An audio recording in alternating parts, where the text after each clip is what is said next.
Hey guys, welcome back to my channel. If you have not subscribed it, please subscribe it, press the bell icon, hit the like button also.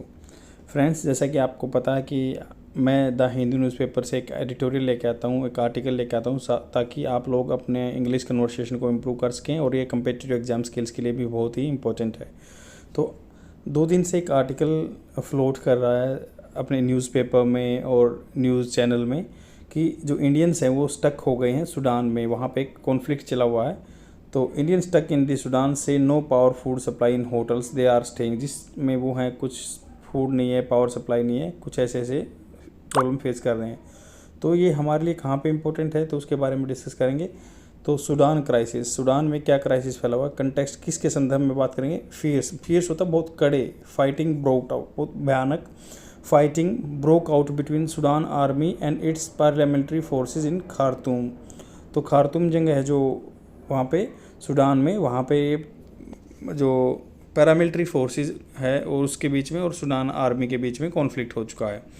Clashes erupted होता है मतलब उभर के आए, जो झगड़े हैं उभर के आए after weeks of highlighting tension between the rapid support forces, RSF जो पैरामिलिट्री फोर्स है उसकी आरएसएफ है, rapid support forces, a paramilitary group led by Mohammed Hamdan Dagalo. तो दगालो याद रख सकते हैं, पूरा नाम याद रहना। तो लीड की कौन कर रहा है पैरामिलिट्री को, जो उसका रैपिड सपोर्ट फोर्सेस है Dagalo, also known as the Hemedti बोलते हैं इसको, Hemedti. And the military headed by lieutenant general Abdel Fattah al Burhan. तो अल बुरहान से याद रखते हैं, अल बुरहान और जो दगालो 2 बंदे हैं जो पैरामिलिट्री फोर्सेस को, आरएसएफ को जो रैपिड सपोर्ट फोर्सेस है मतलब जल्दी से सपोर्ट करते वो पैरामिलिट्री फोर्सेस उन्होंने बनाई हुई है, उसके लिए दगालो हैं और अल बुरहान जो आर्मी लीडर हैं उनमें कॉन्फ्लिक्ट हो गया। तो what is origin of the Sudan conflict, कैसे मतलब कहाँ से ओरिजिन हुआ इसका। आउस्टर कहते हैं निकाल देना of the president Omar al Bashir को 2019 में निकाल दिया था, जो कि कई सालों से बनते आ रहे थे वहाँ पे प्रेसिडेंट। द रूट्स जो जड़ें थी of on going conflict go back to the April 2019। तो अप्रैल 2019 में बात करते हैं, when Sudan long serving authoritarian president, जो वहाँ पे एक अथॉरिटेरियन बना रखी थी, जिसने पकड़ बना रखी थी, president Omar al Bashir was overthrown. तो देखो वाज ओवरथ्रोन, ये पैसिव फॉर्म में बात की गई है, क्योंकि वाज वर्ड के साथ तो आपने देखा होगा हमेशा वर्ब की फर्स्ट फॉर्म प्लस आईएनजी आता है। तो वे जा रहे थे, ऐसे कर रहे थे, वाज वर्ड आईएनजी आता है। बट यहाँ पे क्या है, वाज ओवरथ्रोन पैसिव फॉर्म में। तो बाई सो एंड सो मतलब ये जो आर्मी के लीडर हैं, तो आगे इम्प्लिसिट अंतर्निहित चीज़ है कि बाई सो एंड सो बंदे के द्वारा ये हटा दिया गया। बशीर है जो 2019 में अप्रैल में हटा दिया गया इसको। He was overthrown by military generals following a country wide uprising against him. तो उसके अगेंस्ट में कंट्री वाइड पूरे कंट्री देश में अपराइजिंग हो रहे थे, वो बंदे कॉन्फ्लिक्ट में आ रहे थे उसके साथ, तो उसके बाद वो हटा दिया गया मिलिट्री जनरल्स के द्वारा। Constitution of the sovereignty council, तो वहाँ पे एक मान लो जो कॉन्स्टिट्यूशन क्या होता है, संविधान होता है। सोवरेनिटी काउंसिल एक मतलब परिषद बनाई, सोवरेनिटी संप्रभुता काउंसिल है, ये पावर शेयरिंग बॉडी। इसमें क्या है, पावर शेयर करते हैं, कैसे कैसे। डिस्पाइट बशीर को बाहर निकाल दिया। Civilians continued their demonstration, civilian ने कंटिन्यू किया अपना डेमोन्स्ट्रेशन। सीकिंग डेमोक्रेटिक इलेक्शन, वो बोलते हैं कि डेमोक्रेटिक जो है वोट डाल के इलेक्शन करवाए जाए, and the establishment of a civilian government को लेके आओ। This led to the constitution the sovereignty council. तो क्या हुआ, संविधान जो sovereignty council a power sharing body of the military officer and civilians, जो पावर शेयरिंग बॉडी है, कॉन्स्टिट्यूशन सोवरेनिटी काउंसिल कह सकते हैं। सोवरेनिटी काउंसिल में क्या है, कुछ सिविलियन रहते हैं, कुछ मिलिट्री कमांडर हैं, पावर शेयरिंग करते हैं उसमें, और वही देश को चला रहे हैं। This council would led Sudan to election at the end of the 2023। तो ये बोल रहा समझा जा रहा था कि भाई ये 2023 के एंड तक ये इलेक्शन हो जाएंगे, ये काउंसिल करवाएगी। And the Abdalla Hamdok was appointed as a prime minister for the transitional period. जो टाइम पीरियड था लैग कर रहा था, उसमें क्या क्या ट्रांजिशन पीरियड में हमदोक को प्राइम मिनिस्टर बनाया गया था, वो अपॉइंट किया गया था। मिलिट्री ओवरथ्रू, तो मिलिट्री ने ओवरथ्रू, देखो ये वर्ब की सेकंड फॉर्म आई है, तो इसलिए पास्ट टेंस में बात कर रहे हैं। Military ओवरथ्रू हमदोक्स government in October 2021। तो अक्टूबर 2021 में हमदोक की गवर्नमेंट को भी भगा दिया उन्होंने। The new arrangement was short lived, तो ये नया अरेंजमेंट क्या था, वाज शॉर्ट लिव्ड, कम टाइम के लिए मतलब जिंदा रही कम टाइम के लिए। As the military overthrew Hamdok government in October 2021 and Burhan became de facto leader of the country. तो बुरहान क्या है, वो बन गए de facto leader of the country, जो मिलिट्री कमांडर है। Dagalo and vice president of the ruling council and Burhan partner in the military scissor of the power became the second in command.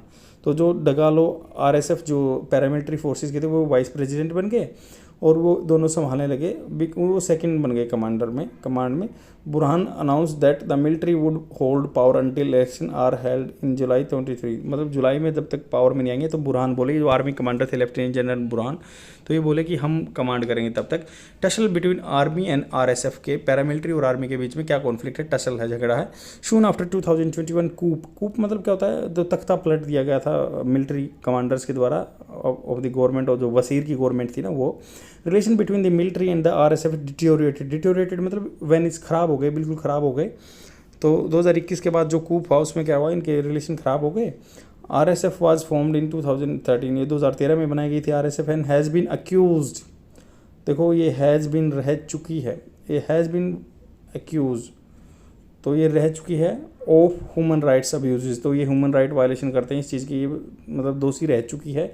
Have been accused, वही passive form में बात की है, तो आदमी के द्वारा इस पर दोष लगाए हुए हैं। Has been accuse by the people ऐसे ही कह सकते हैं, बट यहाँ इम्प्लिसिट है, वो चीज़ें अंतर्निहित होती हैं। There is a no need to say by the so and so, बस बहुत बार इन पे लगे हैं, मतलब ये दोष लगे हैं। Including the massacre of the more than 120 protester in June 2019, तो एक दोष ये भी लगा है कि 2019 में इन्होंने 120 प्रोटेस्टर को मैसेकर, उनका नरसंहार कर दिया था, मार दिया था इन्होंने। तो Burhan and Dagalo disagree over how the 10,000 strong RSF should be integrated into the army. तो बुरहान और दगालो के बीच में ये कॉन्फ्लिक्ट होगा कि भाई 10,000 जो आरएसएफ के बंदे हैं उनको कैसे मिलाया जाएगा आर्मी के साथ, and which authority should overseas that processor, और कौन सी अथॉरिटी देखेगी इसको, प्रोसेस को लुक ओवर करेगी या ओवरलुक करेगी, जो भी है देखेगी, ओवरसी करेगी। अदर फाइल लाइन मतलब और मुद्दे क्या क्या हैं जो यहाँ पे गैप है। Civilians have called for the hand over of the lucrative military holdings in agriculture trade and other industries, तो सिविलियंस ने कहा कि भाई हैंड ओवर करो आप जो लाभदायक मिलिट्री होल्डिंग्स हैं एग्रीकल्चर में या ट्रेड में, व्यापार में या अदर इंडस्ट्री में, उसको हैंड ओवर करो आदमी को। These are the crucial source of power for an army, तो आर्मी के लिए तो क्रूशियल सोर्स है पावर का।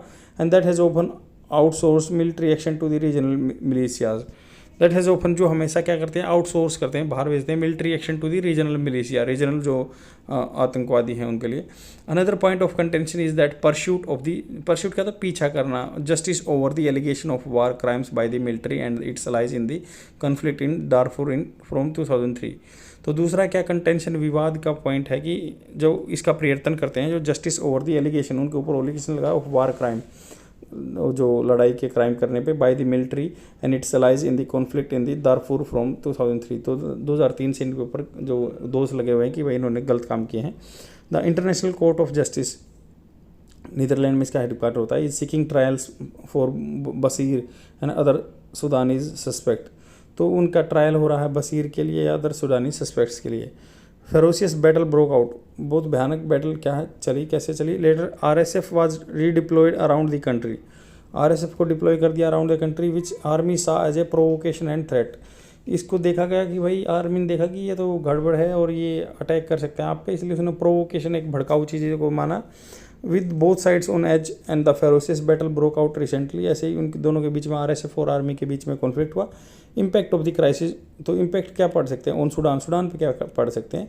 The third largest country in Africa, Africa में क्या है, तीसरे नंबर पे सबसे बड़ा कंट्री है, has seen repeated pro democracy protest in 2021 कूप, तो 2021 से वो देखा जा रहा है कि वहाँ पे प्रो डेमोक्रेसी प्रोटेस्ट हो रहे हैं, तो डेमोक्रेसी लेके आने की बात कर रहे हैं। But the battle between the army and RSF has likely made Sudan transition to democracy more difficult, तो ऐसे आरएसएफ और आर्मी के बीच में लड़ाई हो रही, तो ये लग रहा है कि there is a very few chance to transit into the democracy system, तो डेमोक्रेसी नहीं आ सकती ऐसे। सम एक्सपर्ट्स, जो कुछ एक्सपर्ट्स हैं, fear the tussle could transform into a wider conflict lead to a country collapse, तो कुछ कह सकते हैं कि भाई ज़्यादा बढ़ जाएगी और कंट्री कोलैप्स हो जाएगा।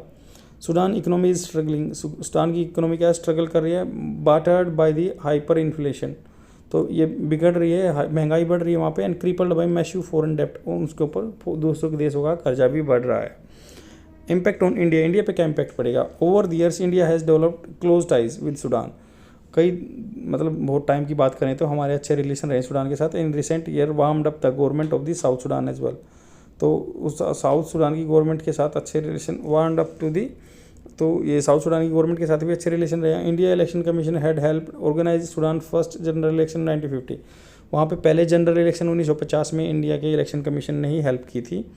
Indian engineers had played a major role in setting up the country sugar industry and railway. वहाँ की जो रेलवे है शुगर इंडस्ट्री को डेवलप करने के लिए यहाँ के इंजीनियरों ने बहुत हेल्प की थी। इन द लास्ट डिकेड, पिछले दशक में India investment have been mainly in the energy sector. वहाँ पे हमने एनर्जी सेक्टर में पैसे भी लगा रखे हैं। इन 2003 इंडिया ONGC विदेश लिमिटेड, जो ONGC विदेश लिमिटेड है, had invested $750 million to acquire 25% equity held by the Talisman group in Greater Nile Petroleum Operating Company. तो वहाँ की एक कंपनी है ग्रेटर नाइल करके, पेट्रोलियम ऑपरेटिंग कंपनी। वहाँ पे $750 million हमने पैसा लगाया हुआ है, जो ONGC विदेश लिमिटेड है। Therefore it is natural that conflict and instability in the region will have an adverse impact on India. तो ऑब्वियसली इंडिया पे इम्पैक्ट पड़ेगा इसका। आई होप आपको समझ में होगा। शेयर कर दीजिए अपने फ्रेंड में अगर आपको कंटेंट अच्छा लग रहा है। थैंक यू वेरी मच, और let me know in the comment section if you are like willing to watch such type of video on the daily basis. Bye.